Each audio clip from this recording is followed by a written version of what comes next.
Praise Lord. Hallelujah. കർത്താവ് നിങ്ങളെ ധാരാളമായി അനുഗ്രഹിക്കട്ടെ. നമ്മൾ ഈ ദിവസങ്ങളിലൊക്കെ പ്രോസ്പെറിറ്റി ആൻഡ് പ്രൊവിഷൻ എന്ന് പറയുന്ന വിഷയത്തെക്കുറിച്ചാണ് ചിന്തിച്ചുകൊണ്ടിരിക്കുന്നത്. നമ്മൾ സമൃദ്ധി എന്ന് പറയുമ്പോൾ നമ്മൾ പലപ്പോഴും നമ്മുടെ മനസ്സിൽ പെട്ടെന്ന് വരുന്ന ചിന്ത പണത്തെക്കുറിച്ചാണ്. എന്നാൽ പണം എന്ന് പറയുന്നത് സമൃദ്ധിയുടെ ഒരു ഭാഗം മാത്രമാണ് എന്നതാണ് നമ്മൾ ഈ ദിവസങ്ങളൊക്കെ പഠിച്ചുകൊണ്ടിരുന്നത്. നമ്മൾ 3 യോഹന്നാന്റെ ലേഖനം അതിന്റെ 2-ാം വാക്യം ഇങ്ങനെയാണ് പറയുന്നത്: പ്രിയമുള്ളവനെ, പ്രിയനെ, നിന്റെ ആത്മാവ് ശുഭമായിരിക്കുന്ന പോലെ നീ സകലത്തിലും ശുഭമായും സുഖമായും. അതായത് അത് ഇംഗ്ലീഷിൽ എഴുതിയിരിക്കുന്നത്, അതിന്റെ ശരിയായ ഭാഷയിൽ ഇങ്ങനെയാണ് എഴുതിയിരിക്കുന്നത്: നിന്റെ മനസ്സ്, നിന്റെ ദേഹി സുഖമായിരിക്കുന്ന പോലെ, നിന്റെ ആസ് യുവർ സോൾ പ്രോസ്പർ. നിന്റെ മനസ്സ്, നിന്റെ ദേഹി സുഖമായിരിക്കുന്ന പോലെ നീ സകലത്തിലും ശുഭമായും സുഖമായും. അപ്പൊ നമ്മുടെ ജീവിതത്തിനകത്ത് നമ്മുടെ മനസ്സിന്റെ സ്വസ്ഥത എന്ന് പറയുന്നത് നമ്മുടെ പ്രോസ്പെരിറ്റിയുടെ പ്രധാന ഘടകമായിട്ടാണ് ഇവിടെ പറയുന്നത്. നമ്മൾ ഈ ദിവസങ്ങളൊക്കെ ചിന്തിച്ചുകൊണ്ടിരുന്നത് പോലെ സമൃദ്ധി എന്ന് പറയുന്നത് അതൊരു ഏതെങ്കിലും ഒരു ഘടകത്തിന്റെ പൂർണ്ണതയല്ല, സമൂലമായ എല്ലാ മേഖലകളിലുമുള്ള പൂർണ്ണതയാണ് സമൃദ്ധി എന്ന വാക്കുകൊണ്ട്, പ്രോസ്പെരിറ്റി എന്ന വാക്കുകൊണ്ട് അർത്ഥമാക്കുന്നത്. നമ്മൾ ധനം എന്ന് പറയുന്നത് പ്രോസ്പെരിറ്റിയെ കുറിച്ച് കാണുമ്പോൾ ദൈവവചനത്തിൽ വളരെ പ്രധാനമായിട്ട് നമുക്ക് കാണുവാനും അറിയുവാനും കഴിയുന്ന ഒരു വ്യക്തിയാണ് ശാലോമോൻ രാജാവ്. ശാലോമോനെ സംബന്ധിച്ചിടത്തോളം അദ്ദേഹം നമുക്കറിയാം വളരെ ജ്ഞാനമുള്ള വ്യക്തിയാണ് എന്നാണ് നമ്മളെല്ലാവരും അറിയപ്പെടുന്നതും അങ്ങനെ തന്നെയാണ്. ആ കാലത്തൊന്നല്ല, അതിനുശേഷവും കർത്താവ് ശാലോമോനോട് പറഞ്ഞ വാക്കിതാണ്: നിന്റെ ശേഷവും നിന്റെ കാലശേഷവും ആരും, നിന്റെ കാലത്തും നിന്റെ കാലശേഷവും ആരും നിന്നോടത്ര ജ്ഞാനമുള്ള, നിന്റെ ഒപ്പം ജ്ഞാനമുള്ള ഒരു വ്യക്തി ഉണ്ടാകും. ഇപ്പോഴവിടെ ദാവീദിന്റെ കാലശേഷം ശാലോമോൻ ഈ ഒരു രാജാവ് എന്ന പദവിയിലേക്ക് വന്നപ്പോൾ, ദാവീദിന്റെ കാലത്ത് വളരെ യുദ്ധം നിറഞ്ഞൊരു കാലമായിരുന്നു. ചുറ്റുമുള്ള രാജ്യങ്ങളെല്ലാം പിടിച്ചെടുക്കുക, വളരെ അസ്വസ്ഥമായ അന്തരീക്ഷമായിരുന്നു ദാവീദിന്റെ കാലത്ത്. എന്നാൽ ദാവീദിന്റെ മരണത്തോട് ചേർന്ന്, ദാവീദിന്റെ മരണത്തോട് അടുത്തതായ സമയത്ത് ദൈവിക ഇടപെടലിലൂടെയാണ് ശാലോമോനെ ആ സ്ഥാനത്തേക്ക് കൊണ്ടുവരുന്നത്. ശാലോമോനെ ആ കസേരയിൽ ഇരിക്കുന്ന കണ്ടിട്ട് ദാവീദ് പറഞ്ഞ വാക്യം 1 രാജാക്കന്മാരുടെ പുസ്തകം അതിന്റെ 1-ാം അധ്യായത്തിന്റെ 43-ാം വാക്യം: രാജാവ് തന്റെ കട്ടിൽമേൽ നമസ്കരിച്ചു, ഇന്ന് എന്റെ സിംഹാസനത്തിൽ എന്റെ സന്തതി ഇരിക്കുന്നത് എന്റെ കണ്ണുകൊണ്ട് കാണുവാൻ സംഗതി വരുത്തി എന്ന് ദൈവം അവന്റെ ജീവിതത്തിനകത്തൊരു വലിയ ദൈവപ്രവൃത്തി ആയിട്ട്, വലിയ കാര്യമായിട്ടാണ് പറയുന്നത്. അതായത് തൻ്റെ സന്തതിയാകുന്ന ശാലോമോനെ ആ ഒരു പദവിയിലേക്ക് കൊണ്ടുവന്നത് കണ്ട് സന്തോഷിക്കുന്ന ദാവീദ്. നമുക്കിത് ശരിക്കും പഴയ നിയമം എന്ന് പറയുന്നത് പുതിയ നിയമത്തിന്റെ നിഴലാണ്. അതായത് പുതിയ നിയമമാണ് യാഥാർത്ഥ്യം, പഴയ നിയമം പുതിയ നിയമത്തിന്റെ നിഴലാണ്. പുതിയ നിയമത്തിൽ നാം കാണുന്ന യേശുക്രിസ്തുവിന്റെ നിഴലാണ് ശരിക്കും ഈ ശാലോമോനിൽ കാണാൻ കഴിയുന്നത്. അതായത് ദാവീദ് എല്ലാം ഒരുക്കി വെച്ചവനായ ദാവീദ്, എന്നാൽ ആലയം പണിയുന്നവനായ ശാലോമോൻ. എല്ലാം ഒരുക്കി വെച്ചവനായ ദാവീദ്, ആലയം പണിയുന്നവനായ ശാലോമോൻ. ഇപ്പൊ പിതാവായ ദൈവം എല്ലാം സൃഷ്ടിച്ചു. എന്നാൽ യേശുക്രിസ്തുവിലൂടെയാണ് വീണുപോയ മാനവജാതിയുടെ വീണ്ടെടുപ്പ് സാധ്യമാക്കുന്നത്. അതായത് ആലയത്തിന്റെ പണി സാധ്യമാക്കുന്നത്, നിങ്ങളെയും എന്നെയും ദൈവത്തിന്റെ മന്ദിരമാക്കി മാറ്റും. ഇപ്പോൾ നമ്മൾ ദാവീദിനെ കുറിച്ച് പറയുന്ന ഒരു കാര്യം ഇതാണ്: ദാവീദ് അനേകരെ സംഹരിച്ചു, അതുകൊണ്ട് ദാവീദ് അത് ചെയ്യേണ്ടെന്നാണ്. നമുക്ക് അറിയാം, പഴയ നിയമ കാലത്ത് ഒരു തെറ്റ് ചെയ്തു കഴിഞ്ഞാൽ അപ്പോൾ തന്നെ അവരെ കൊല്ലുന്നവനായി, ശിക്ഷിക്കുന്നവനായി, ദഹിപ്പിക്കുന്ന അഗ്നിയായി. എന്നാൽ യേശുക്രിസ്തുവിനെ സമാധാന പ്രഭു എന്നാണ് പറയുന്നത്. യേശുക്രിസ്തു ശാലോമോൻ എന്ന വാക്കിന്റെ അർത്ഥം തന്നെ പീസ് എന്നാണ്, സമാധാനം എന്നാണ്. ശാലോമോന്റെ കാലത്ത് ദേവാലയം പണിയപ്പെടുന്നു. ശാലോമോന്റെ കാലത്ത് രാജാവിന്റെ ഒരു രാജകീയ സിസ്റ്റം ഉണ്ടാകുന്നത് ശാലോമോന്റെ കാലത്താണ്. മനോഹരമായ കൊട്ടാരം പണിയപ്പെടുന്നു, അതിന്റെ ഭംഗി വർദ്ധിപ്പിക്കുന്നതും ശാലോമോന്റെ കാലത്താണ്. ദേവാലയം പണിയപ്പെടുന്നത് ശാലോമോന്റെ കാലത്താണ്. അപ്പോൾ ശാലോമോന്റെ കാലം, ശാലോമോൻ എന്ന് പറയുമ്പോൾ ശാലോമോനെ കുറിച്ച് നമ്മൾ കേൾക്കുമ്പോൾ തന്നെ ജ്ഞാനം എന്ന ഒരു ചിന്ത നമ്മുടെ ഉള്ളിൽ വരും. നമുക്ക് ശാലോമോൻ ദൈവത്തോട് പ്രാർത്ഥിച്ച പ്രാർത്ഥന 1 രാജാക്കന്മാരുടെ തന്നെ പുസ്തകത്തില് നമുക്ക് അതിന്റെ 3-ാമത്തെ അധ്യായത്തിൽ 9-ാമത്തെ വാക്യം ശാലോമോൻ ദൈവത്തോട് ചോദിച്ചൊരു പ്രാർത്ഥന വിഷയം. ആകയാൽ ഗുണവും ദോഷവും തിരിച്ചറിഞ്ഞ് നിന്റെ ജനത്തിന് ന്യായപാലനം ചെയ്യുവാൻ വിവേകമുള്ളൊരു ഹൃദയം എനിക്ക് തരണമേ.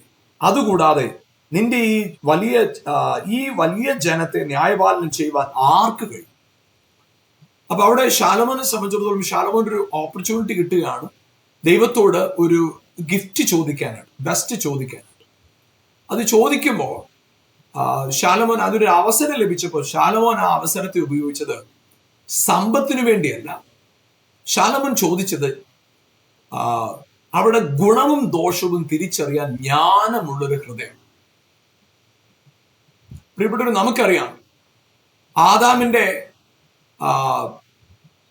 ഏദൻ തോട്ടത്തിൽ ആദാമിനെ ആക്കിയപ്പോൾ ദൈവം ആദാമിനോട് പറഞ്ഞൊരു കാര്യം, ഈ തോട്ടത്തിലെ നടുവിലെ വൃക്ഷത്തിന്റെ ഫലം തിന്നരുത്, തിന്നുന്ന നാളിൽ മരിക്കും. അതായിരുന്നു കർത്താവ് പറഞ്ഞത്. അപ്പൊ അവർക്ക് നന്മ തിന്മകളുടെ വൃക്ഷഫലം. നമ്മൾ ചിന്തിച്ചേക്കാം ദൈവം നന്മയും തിന്മയും മനുഷ്യന് മറച്ചു വെക്കുകയാണോ ചെയ്തത്? അല്ല, നന്മ തിന്മയും മനുഷ്യന് നൽകുന്നത് ദൈവത്തിന്റെ പദ്ധതി തന്നെയാണ്. പക്ഷേ ദൈവത്തിൻ്റെതായ നിലയിലാണ് അത് നൽകാൻ ദൈവം ആഗ്രഹിച്ചത്. അവിടെ നന്മ തിന്മകളുടെ വൃക്ഷഫലം തിന്ന് തിന്മയെ അറിഞ്ഞവനായ ആദാം അവൻ നഗ്നനെന്നറിയുകയും ദൈവസാന്നിധ്യത്തിൽ നിന്ന് പുറത്തു വരികയും, അതായത് ദൈവത്തോടുള്ള അനുസരണക്കേട് സംഭവിച്ചത് നിമിത്തം അവന്റെ ജീവിതത്തിൽ അവൻ വീണുപോയി, ദൈവസാന്നിധ്യത്തിൽ നിന്ന് വീണുപോയത് കാണാൻ സാധിക്കും. നമുക്കറിയാം, നമുക്കൊരു വിത്ത് നമ്മള് തല്ലി പൊട്ടിച്ചു കഴിഞ്ഞാൽ അതിന് ജീവൻ നഷ്ടപ്പെടും. എന്നാൽ അത് പാകമായി അതിൻ്റെ ആ വിത്തിന്റെ അകത്തെ ജീവൻ പുറത്തേക്ക് വരുമ്പോൾ ആ തോട് പൊട്ടും, പക്ഷേ അതിന് ജീവൻ നഷ്ടപ്പെടത്തില്ല, ജീവൻ നിലനിൽക്കും. അപ്പൊ ആദമിന് സംഭവിച്ചത് പാകമായി വിത്ത് പൊട്ടേണ്ട സ്ഥലത്ത്, അതായത് പ്രയോജനപ്പെടേണ്ട സ്ഥലത്ത് വേഗം, ഞാൻ ഈ ഉദാഹരണം പറഞ്ഞ പോലെ ആ പൊട്ടിക്കുന്ന ഒരു അനുഭവം ഉണ്ടായി. എന്നാൽ ഇവിടെ ശാലോമോൻ ദൈവത്തോട് ചോദിച്ച ചോദ്യം, എനിക്ക് ഈ ജനത്തെ പരിപാലിക്കാനായിട്ട് ജ്ഞാനമുള്ളത് ഹൃദയം അങ്ങ് തരണം, ഗുണവും ദോഷവും തിരിച്ചറിയാനായിട്ട് ജ്ഞാനമുള്ളൊരു ഹൃദയം തരണം. ഇപ്പൊ ദൈവത്തിൽ നിന്ന് ആവശ്യപ്പെട്ടത് ജ്ഞാനമുള്ളൊരു ഹൃദയം. ദൈവവചനത്തിൽ നമ്മൾ ഇങ്ങനെയാണ് കാണുന്നത്, അങ്ങനെ ശാലോമോൻ ചോദിച്ചത് ദൈവത്തിന് പ്രസാദമായി. അതുകൊണ്ട് 12-ാം വാക്യം 1 രാജാക്കന്മാർ 3-ാമത്തെ 12-ാം വാക്യം, ഞാൻ നിന്റെ അപേക്ഷ പ്രകാരം ചെയ്തിരിക്കുന്നു, ജ്ഞാനവും വിവേകമുള്ളൊരു ഹൃദയം ഞാൻ നിനക്ക് തന്നിരിക്കുന്നു. നിനക്ക് സമനായവൻ നിനക്ക് മുമ്പ് ഉണ്ടായിട്ടില്ല, നിനക്ക് സമനായവൻ നിന്റെ ശേഷം ഉണ്ടാകിയിട്ടില്ല. 13-ാം വാക്യം, ഇതിനു പുറമെ നീ അപേക്ഷിക്കാത്തതായ സമ്പത്തും മഹത്വവും കൂടെ ഞാൻ നിനക്ക് തന്നിരിക്കുന്നു. അപ്പൊ അവിടെ ദൈവം ശാലോമോന് ചോദിച്ചതിനപ്പുറം കൊടുക്കുക. ശാലോമോൻ ചോദിച്ചത് ജ്ഞാനമുള്ളൊരു ഹൃദയമാണ്, സമ്പത്ത് ചോദിച്ചില്ല. അതങ്ങനെ തന്നെയാണ് അവിടെ വചനത്തിൽ ഇങ്ങനെയാണ് പറയുന്നത്, ശാലോമോൻ ചോദിച്ച ദൈവത്തിന് പ്രസാദമായി. ദൈവം അവനോട് അരുളി ചെയ്തത് എന്തെന്നാൽ, നീ ദീർഘായുസോ സമ്പത്തോ ശത്രു സംഹാരമോ ഒന്നും അപേക്ഷിക്കാതെ ന്യായപാലനത്തിലുള്ള വിവേകം എന്ന കാര്യം മാത്രം നീ ചോദിച്ചതുകൊണ്ട് ഇതെല്ലാം നിനക്ക് തരും. ഇപ്പം ശാലോമോന്റെ ജീവിതത്തിൽ ശാലോമോന് കിട്ടിയ ഒരു അവസരം, ദൈവത്തോട് എന്തെങ്കിലും ദാനം വരം ചോദിക്കാൻ കിട്ടിയ അവസരത്തിൽ ശാലോമോന് ഒരൊറ്റ കാര്യമേ ചോദിച്ചുള്ളൂ, ജ്ഞാനമുള്ളൊരു ഹൃദയം. ശലോമോന് ആവശ്യം വരുന്നത് ജ്ഞാനമുള്ളൊരു ഹൃദയമാണ്. ദൈവം അവന് കൊടുത്തത് ജ്ഞാനമുള്ളൊരു ഹൃദയം മാത്രമല്ല, ശലോമോനെ സംബന്ധിച്ചിടത്തോളം സമ്പത്തും മഹത്വവും ബഹുമാനവും എല്ലാം ശലോമോന് ലഭിച്ചു എന്നാണ് ദൈവവചനത്തിൽ കാണുന്നത്. അപ്പൊ നമ്മുടെ ജീവിതത്തിൽ സമ്പത്ത്, അതായത് റിച്ചസ്, സമ്പന്നത എന്ന് പറയുന്നത് പണം എന്ന കാര്യത്തിൽ ഒതുങ്ങുന്നതല്ല. പണം കൊണ്ട് സമ്പത്തിനെ വിലയിരുത്തരുത്, സമൃദ്ധിയെ വിലയിരുത്തരുത്. പണമല്ല സമൃദ്ധിയുടെ അടിസ്ഥാനം. അതായത് ഇവിടെ നമ്മൾ ദൈവവചനത്തിൽ വായിക്കുമ്പോൾ, എഫേസ്യ ലേഖനത്തിൽ വായിക്കുമ്പോൾ, എഫേസ്യ ലേഖനത്തിന്റെ 3-ാം അധ്യായത്തിൽ നമ്മൾ കാണുന്ന ഒരു കാര്യമുണ്ട്. ദൈവത്തെക്കുറിച്ചുള്ള പരിജ്ഞാനത്തെക്കുറിച്ച് അവിടെ നമുക്ക് വായിക്കാനായിട്ട് സാധിക്കും. നമുക്ക് അതിൻ്റെ എഫേസ്യ ലേഖനം അതിന്റെ 3-ാമത്തെ അധ്യായം 19-ാം വാക്യം, പരിജ്ഞാനത്തെ കവിയുന്ന ക്രിസ്തുവിന്റെ സ്നേഹത്തെ അറിവാനും പ്രാപ്തരാക്കുകയും ദൈവത്തിനെല്ലാം നിറവിനോളം നിറഞ്ഞു വരികയും വേണം. അപ്പൊ ഇവിടെ പരിജ്ഞാനത്തെ കവിയുന്ന അറിവ്, അതായത് ജ്ഞാനത്തിന് അതീതമായ ഒരു അറിവ്, ദൈവത്തെക്കുറിച്ചുള്ള പരിജ്ഞാനം, ദൈവത്തെക്കുറിച്ചുള്ള ജ്ഞാനം. അതായത് പ്രിയപ്പെട്ട ഒരു മനുഷ്യന്റെ ഏറ്റവും വലിയ സമ്പത്ത്, നമ്മൾ സദൃശവാക്യങ്ങൾ വായിക്കുമ്പോൾ ജ്ഞാനത്തെ സമ്പാദിച്ചുകൊണ്ട് അത് തങ്കത്തെക്കാൾ വിലയേറിയതെന്നാണ് വചനത്തിൽ പറയുന്നത്. അപ്പൊ ജ്ഞാനം വലുതാണ്. അപ്പൊ ഈ ജ്ഞാനം എന്ന് പറയുമ്പോൾ ഇവിടെ ശലോമോൻ ആവശ്യപ്പെട്ടത് ജനത്തെ നയിക്കുവാനുള്ള ജ്ഞാനമാണ്. ഇത് ശലോമോന് വേണ്ടിയിരുന്നതും അതായിരുന്നു, ജനത്തെ പരിപാലിക്കുവാനുള്ള ജ്ഞാനം, ജനത്തെ നടത്തുവാനുള്ള ജ്ഞാനം. എന്നാൽ ആ ജ്ഞാനം അവന് സമ്പത്തിനെയും ബഹുമാനത്തെ എല്ലാം കൊടുത്തുവെങ്കിലും നിങ്ങൾക്കും എനിക്കും വേണ്ടത് ജനത്തെ അറിയുന്ന ഹൃദയമല്ല, രാജാവിനെ അറിയുന്ന ഹൃദയമാണ്. ആ ജ്ഞാനമാണ് നമുക്ക് വേണ്ടത്. ശലോമോന് ജനത്തെ അറിഞ്ഞ് നടത്തുവാനുള്ള ജ്ഞാനമാണ് ശലോമോൻ ആവശ്യപ്പെട്ടതെങ്കിൽ, ഇന്ന് നിങ്ങൾക്കും എനിക്കും വേണ്ടത് രാജാവിനെ തിരിച്ചറിയുന്ന ഹൃദയം. അതായത് അതിനെങ്ങനെ ഞാൻ പറയാം, പുത്രനെ അറിയുന്ന ഹൃദയമാണ്, അല്ലെങ്കിൽ മക്കളെ അറിയുന്ന ഹൃദയമാണ് ശലോമോൻ ചോദിച്ചതെങ്കിൽ, നമുക്ക് വേണ്ടത് പിതാവിന്റെ ഹൃദയത്തെ അറിയുന്ന ഒരു ഹൃദയം. അപ്പൊ അവിടെ നമ്മുടെ ജീവിതത്തിന്റെ സമൃദ്ധി ഇരിക്കുന്നത് നാം നമ്മുടെ സമ്പത്ത്, നമ്മുടെ പ്രാപ്തി, നമ്മുടെ പരിമിതി, നമ്മുടെ കുറവുകൾ, നമ്മുടെ ശരി, നമ്മുടെ തെറ്റുകൾ, നമ്മുടെ ബലഹീനത, നമ്മുടെ കഴിവുകൾ, നമ്മുടെ പ്രാപ്തി, ഇതിനെ തിരിച്ചറിഞ്ഞുകൊണ്ട് നമ്മുടെ ജീവിതത്തിൽ ഒരു വിജയം വരിക്കാനല്ല. ഒരു മനുഷ്യൻ വിജയിക്കാൻ ആഗ്രഹിക്കുന്ന ഒരു വ്യക്തി അവരെ തന്നെ ഇവാലുവേറ്റ് ചെയ്യാറുണ്ട്. അവരുടെ ശരി തെറ്റുകളെ തുലനം അവര് നോക്കാറുണ്ട്. അത് അവരുടെ ശരി തെറ്റുകളെ മനസ്സിലാക്കുകയും അതനുസരിച്ച് അവരുടെ ശരി തെറ്റുകളെ തിരുത്തുകയും ശരിയെ പ്രോത്സാഹിപ്പിക്കുകയും ചെയ്യും. എന്നാൽ നമ്മുടെ ജീവിതത്തിനകത്ത് ദൈവം നമ്മളെക്കുറിച്ച് ആഗ്രഹിക്കുന്ന ഒരു കാര്യം ഇതാണ്, പരിശുദ്ധാത്മാവിനെ തന്നിട്ട് ജ്ഞാനമുള്ളൊരു ഹൃദയം. എന്തിനെ അറിയുവാനാണ്? ദൈവത്തെക്കുറിച്ച് അറിയുന്ന പരിജ്ഞാനം, ദൈവത്തെ അറിയുന്ന അറിവിന്റെ പരിജ്ഞാനം. അവിടെ ദൈവത്തെക്കുറിച്ചുള്ള അറിവ് നമുക്ക് ഇതേ എഫേസ്യ ലേഖനം 1-ാം അധ്യായത്തിന്റെ 17-ാം വാക്യം, നമ്മുടെ കർത്താവായ യേശുക്രിസ്തുവിന്റെ ദൈവവും മഹത്വമുള്ള പിതാവുമായവൻ നിങ്ങൾക്ക് തന്നെ കുറിച്ചുള്ള പരിജ്ഞാനത്തിൽ ജ്ഞാനത്തിന്റെയും വെളിപ്പാടിന്റെയും ആത്മാവിനെ തരേണ്ടതിന് നിങ്ങളുടെ ഹൃദയദൃഷ്ടി പ്രകാശിച്ചിട്ട്. അവിടെ ശലോമോൻ ആവശ്യപ്പെട്ടത് ജനത്തെ നടത്തുവാനുള്ള ജ്ഞാനം. എന്നാൽ ഇവിടെ നമുക്ക് വേണ്ടത് നമുക്ക് നടക്കുവാനുള്ള ജ്ഞാനം. അതാണ് പരിശുദ്ധാത്മാവ് നമുക്ക് തരുന്നത്. അവിടെ ശലോമോൻ ചോദിച്ചത് ജ്ഞാനവും വിവേകവും ഉള്ളൊരു ഹൃദയം.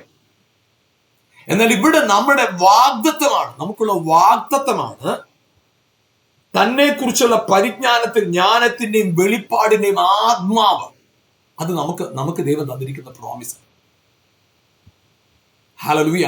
പ്രിയപ്പെട്ടവരെ, ജനത്തെ നടത്തുവാനുള്ള ജ്ഞാനം ചോദിച്ച ശലോമോൻ സമ്പത്തും മഹത്വവും നൽകി. ഇന്ന് നിങ്ങളും ഞാനും ആഗ്രഹിക്കേണ്ടത് എന്താണെന്നറിയാമോ? രാജാവിനെ അറിയുന്ന ജ്ഞാനം. അതായത് നമ്മുടെ പിതാവായി ദൈവത്തെ അറിയുന്ന അറിവ്. അത് നമ്മുടെ ബുദ്ധിക്ക് അതീതം. പാപികളായിരുന്ന നമ്മെ സ്നേഹിച്ച്, നാം പാപികളായിരുന്നപ്പോൾ തന്നെ നമുക്ക് വേണ്ടി പുത്രനെ ഏൽപ്പിച്ചു കൊടുത്ത ദൈവസ്നേഹം, നാം ബലഹീനരായിരിക്കെ തന്നെ നമുക്ക് വേണ്ടി പുത്രനെ ഏൽപ്പിച്ചു കൊടുത്ത ദൈവസ്നേഹം, പ്രവർത്തികളാൽ അവരുടെ പരമാവധി ശ്രമം നടത്തിയിട്ടും സാധിക്കാതിരുന്ന നീതീകരണം വിശ്വാസത്താൽ നമ്മുടെ ജീവിതത്തിൽ സാധിപ്പിച്ചവനായ ദൈവസ്നേഹം, പാപം ചെയ്തവരെ കഠിനമായി ശിക്ഷിച്ച ദൈവത്തെ നമ്മൾ കാണുന്നു. പാപം ചെയ്തവരെ തന്റെ പൊറുമയിൽ മുൻകഴിഞ്ഞ പാപങ്ങളെ ശിക്ഷിക്കാതെ വിടുന്ന ഒരു ദൈവം. പരിജ്ഞാനം, ആ ദൈവത്തെക്കുറിച്ചുള്ള ജ്ഞാനമാണ് പരിജ്ഞാനം. ആ ദൈവത്തെക്കുറിച്ചുള്ള ജ്ഞാനമാണ് പരിജ്ഞാനം. പ്രിയപ്പെട്ടവർ, നമ്മുടെ ഉള്ളിൽ ഈ ജ്ഞാനം, ഈ ഒരു ജ്ഞാനം നമ്മുടെ അകത്ത് വരും. ആമേൻ, ഹല്ലേലൂയ. നമ്മുടെ ജീവിതത്തിനകത്ത് സമ്പത്തിനും ആരോഗ്യത്തിനും ബഹുമാനത്തിനും മാന്യതയ്ക്കും ഒരു നന്മയ്ക്കും നമ്മൾ ആരെയും അന്വേഷിച്ച് നടക്കത്തില്ല. നമ്മുടെ ഉള്ളിലെ സമ്പത്തിനെ നമ്മൾ തിരിച്ചറിയും. അതേ പ്രിയപ്പെട്ടവരുടെ വചനത്തിൽ പറയുന്നത്, ആ വാക്യം ഞാൻ ഒന്നുകൂടെ വായിക്കാം. നമ്മുടെ കർത്താവ് യേശുക്രിസ്തുവിന്റെ ദൈവവും മഹത്വമുള്ള പിതാവുമായവൻ നിങ്ങൾക്ക് തന്നെക്കുറിച്ചുള്ള പരിജ്ഞാനത്തിൽ ജ്ഞാനത്തിന്റെയും വെളിപ്പാടിന്റെയും ആത്മാവിനെ തരേണ്ടതിനും നിങ്ങളുടെ ഹൃദയദൃഷ്ടി പ്രകാശിച്ചിട്ട് അവന്റെ വിളിയാലുള്ള ആശ ഇന്നതെന്നും വിശുദ്ധന്മാരിൽ അവന്റെ അവകാശത്തിന് മഹിമാതനും ഇന്നതെന്നും അവന്റെ ബലത്തിൻ വല്ലഭത്വത്തിന്റെ വ്യാപാരത്താൽ വിശ്വസിക്കുന്ന നമുക്ക് വേണ്ടി വ്യാപരിക്കുന്ന അവന്റെ ശക്തിയുടെ അളവറ്റ വലിപ്പം ഇന്നതെന്ന് നിങ്ങൾ അറിയേണ്ടതിനും പ്രാർത്ഥിക്കുന്നു. അപ്പൊ ഇവിടെ ശാലോമോൻ ജനത്തെ നടത്തുവാൻ ജ്ഞാനം ആവശ്യപ്പെട്ടു. ഇവിടെ ദൈവത്തിന്റെ പ്രോമിസാണ്, തന്നെ കുറിച്ചുള്ള അറിവിന്റെ പരിജ്ഞാനം നമുക്ക് തന്നിരിക്കുക. അവിടെയാണ് വചനത്തിൽ എഴുതിയിരിക്കുന്നത്, ഹല്ലേലൂയ, ആമേൻ, അവന്റെ അവന്റെ അവന്റെ വല്ലഭത്വത്തിന്, അവന്റെ ധനം, അവന്റെ അനുഗ്രഹം, അവന്റെ സമൃദ്ധി. പ്രിയപ്പെട്ടവർ, ഞാൻ പറയട്ടെ, സമൃദ്ധി എന്ന് പറയുന്നത് ലോകപരമായുള്ള അറിവിനാൽ നേടിയെടുക്കുന്നതോ ലോകപരമായിട്ടുള്ള ചില സമ്പത്ത് കൊണ്ട്, പണം കൊണ്ട് നേടിയെടുക്കുന്ന ഒന്നല്ല സമൃദ്ധി എന്ന് പറയുന്നത്. സമൃദ്ധി ദൈവത്തെക്കുറിച്ചുള്ള പരിജ്ഞാനത്താൽ നമുക്ക് വാഗ്ദത്തം ചെയ്യപ്പെട്ടതാണ് സമൃദ്ധി. Praise God, hallelujah. ദൈവത്തെക്കുറിച്ചുള്ള പരിജ്ഞാനത്താൽ നമുക്ക് വാഗ്ദത്തം ചെയ്യപ്പെട്ടതാണ് സമൃദ്ധി. ശാലോമോന്റെ ജീവിതത്തിൽ നമുക്കറിയാം, ശാലോമോനിൽ ഉണ്ടായിരുന്ന ഒരു പ്രത്യേകത. അവിടെ പറയുന്ന ഒരു കാര്യം ഇതാണ്, അതിന്റെ 4-ാം അധ്യായം 24-ാം വാക്യം. അവിടെ പറയുന്നത്, അവൻ വാണു, ചുറ്റുമുള്ള ദിക്കിലൊക്കെയും അവന് സമാധാനമുണ്ടായിരുന്നു. ശാലോമോൻ എന്ന് പറഞ്ഞാൽ തന്നെ സമാധാനം എന്നാണ്. ശാലോമോന്റെ കാലത്തുള്ള വലിയ പ്രത്യേകതയായിരുന്നു സമാധാനം. ഇവിടെ നമുക്ക് സമൃദ്ധി എന്ന് പറയുന്നത് അധ്വാനവും കഷ്ടപ്പാടും പ്രയാസവും കൊണ്ട് നാം നേടിയെടുക്കുന്ന ഒന്നല്ല. അതിനെ പണമെന്നാണ് പറയുന്നത്, അതിനെ ധനമെന്നാണ് പറയുന്നത്. എന്നാൽ സമൃദ്ധി ധനത്തോട് ചേർന്ന് നിൽക്കുന്നതല്ല, സമൃദ്ധി ദൈവത്തോട് ചേർന്ന് നിൽക്കുന്നത്. അപ്പൊ നമ്മുടെ ജീവിതത്തിനകത്ത് ശാലോമോന്റെ ജീവിതത്തിലെ സാമ്പത്തികമായ ഉയർച്ചയുടെ കാരണം, 1, അവനുണ്ടായിരുന്ന ജ്ഞാനം, 2, അവനുണ്ടായിരുന്ന സമാധാനം. പ്രിയപ്പെട്ടവരെ, നിങ്ങളുടെ ജീവിതത്തിൽ നിങ്ങൾ സമൃദ്ധി ആഗ്രഹിക്കുന്നുവെങ്കിൽ നിങ്ങൾ നേടിയെടുക്കേണ്ട ഒരു കാര്യമുണ്ട്, ദൈവത്തെക്കുറിച്ചുള്ള പരിജ്ഞാനം.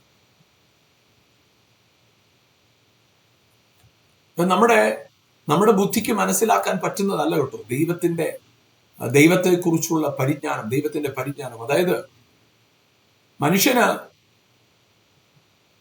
പ്രവർത്തിക്കത്തക്കവണ്ണം മനുഷ്യൻ നേടുമ്പോൾ,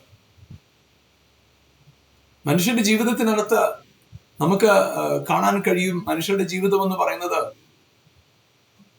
നമ്മൾ വചനത്തിൽ കാണുന്ന ഇങ്ങനെയാണ്: കണ്ണിന് പകരം കണ്ണ്, കൈക്ക് പകരം കൈ, ജീവന് പകരം ജീവൻ.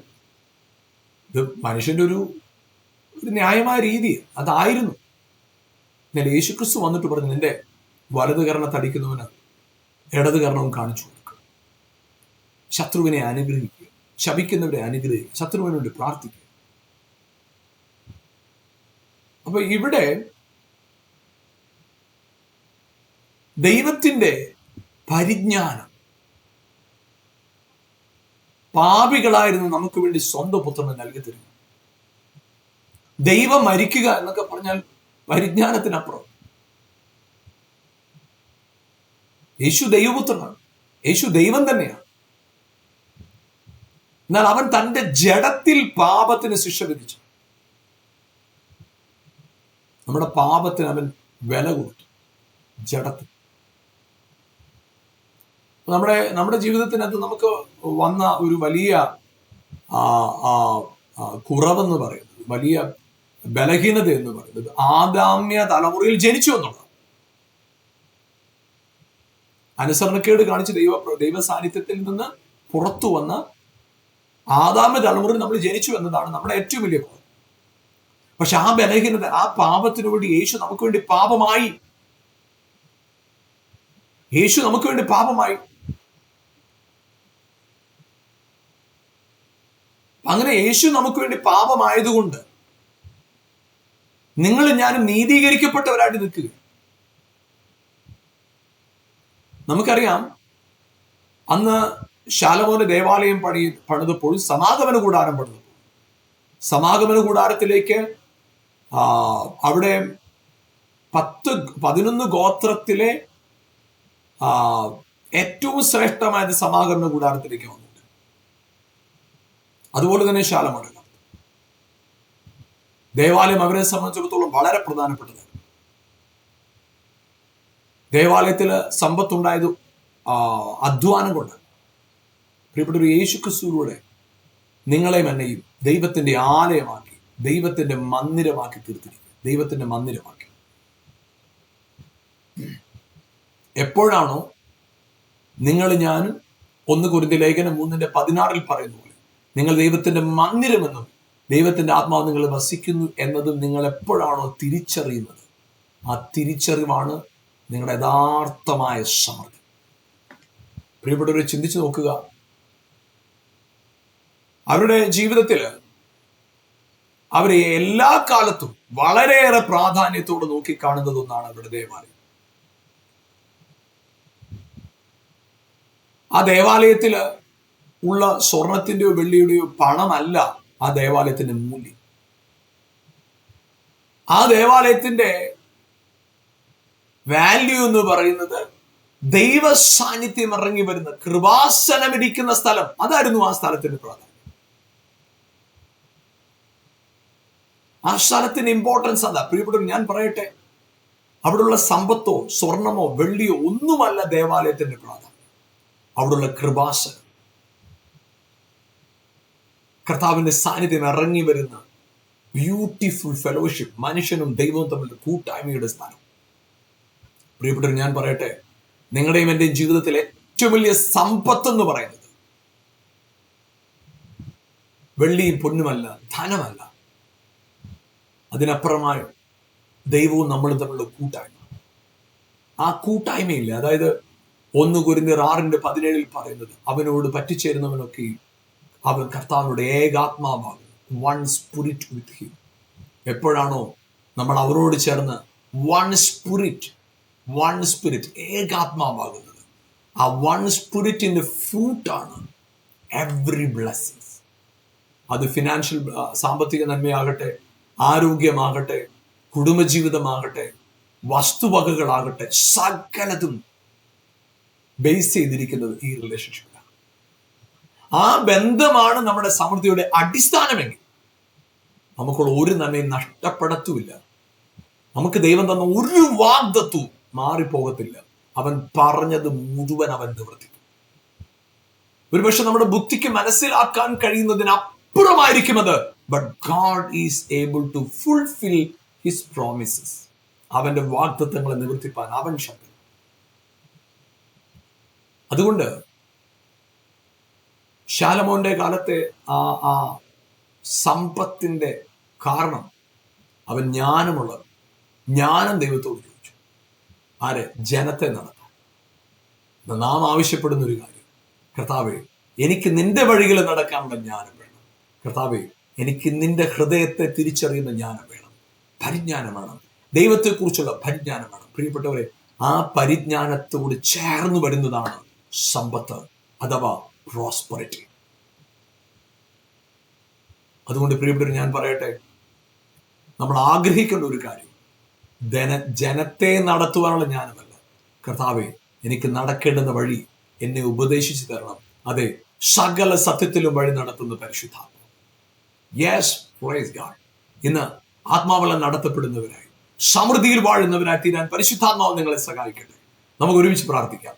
ഞങ്ങളുടെ നല്ല കർത്താവെ, അനുഗ്രഹീതമായ സമയത്തിനായിട്ട് ഞങ്ങൾ സ്തോത്രം ചെയ്യുമ്പോൾ, കർത്താവെ, നീ ഞങ്ങൾ കേട്ട വചനം പോലെ ഞങ്ങളുടെ അകത്ത്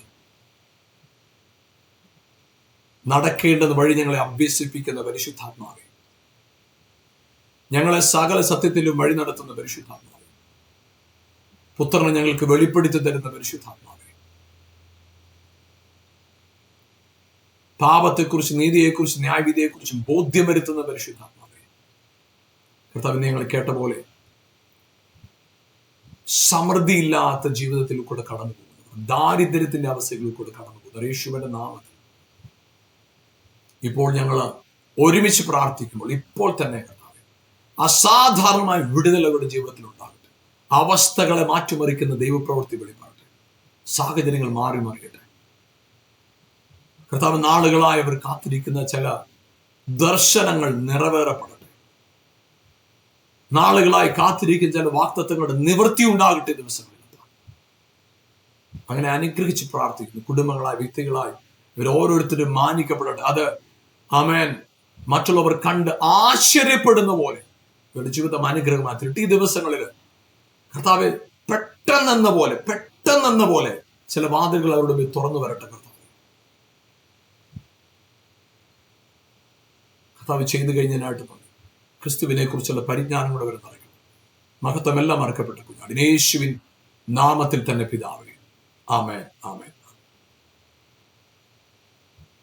പ്രൈസ് ഗോഡ്.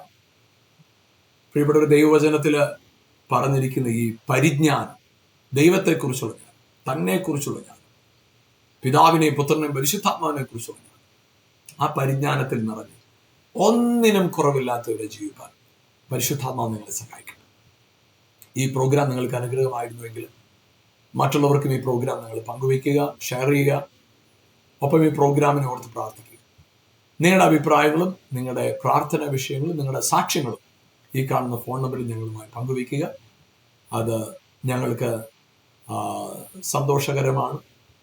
ഒരുമിച്ച് കർത്താവിൽ വളരുവാൻ പരിശുദ്ധാത്മാവ് സഹായിക്കട്ടെ. നിങ്ങളെയും നിങ്ങളുടെ കുടുംബത്തെയും പ്രിയപ്പെട്ടവരെയും നിങ്ങളായിരിക്കുന്ന ദേശത്തായിരിക്കുന്ന സ്ഥലത്ത് വലിയ സാക്ഷിയായിട്ട് കർത്താവ് നിർത്തട്ടെ. God bless you. ആമേൻ.